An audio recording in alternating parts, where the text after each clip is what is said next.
से सुनना और पूरा सुनना, क्योंकि कहानी सुनने में आपको बड़ा आनंद आने वाला है। दोस्तों, किसी गांव में एक रमेश नाम का किसान रहा करता था। उस किसान के 2 पुत्र थे। उसमें से एक का नाम अर्जुन और दूसरे बेटे का नाम भूपेंद्र था।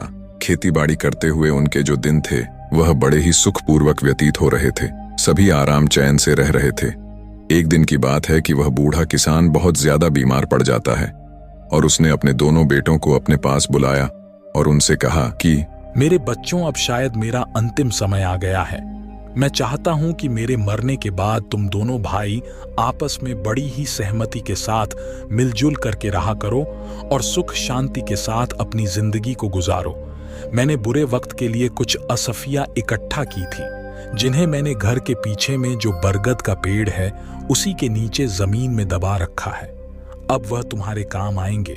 लेकिन मेरे बच्चों, तुम मुझसे यह वादा करो कि तुम दोनों आवश्यकता पड़ने पर ही उसे बाहर निकालोगे। वह दोनों कहने लगे कि हम वादा करते हैं पिताजी, जैसा आप कहेंगे हम बिल्कुल वैसा करेंगे। धीरे धीरे समय व्यतीत होता गया। थोड़े समय के बाद ही उस बूढ़े किसान ने अपने प्राणों को त्याग दिया। छोटे भाई को अपने पिता के जाने का बहुत दुख हुआ।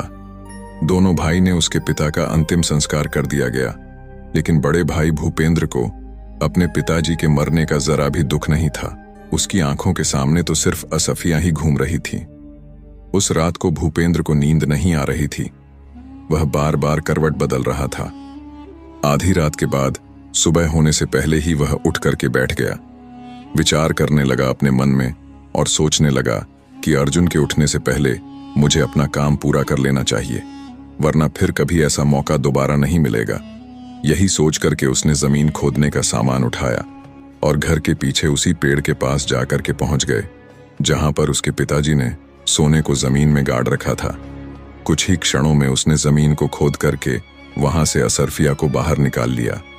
असरफियों को देख करके वह बहुत खुश हुआ। कहने लगा, वाह, इतनी सारी असरफियां! अब लगता है मुझे जिंदगी में कभी भी मेहनत नहीं करनी पड़ेगी और ना ही किसी चीज की कमी रहेगी। उसने तुरंत ही वह असरफियां का घड़ा उठाया और दूसरे पेड़ के नीचे जाकर के जमीन के नीचे गाड़ दिया और फिर आराम से घर में पहुंच करके अपने उसी स्थान पर जाकर के दोबारा लेट गया। जब सुबह हुई तो छोटा भाई अर्जुन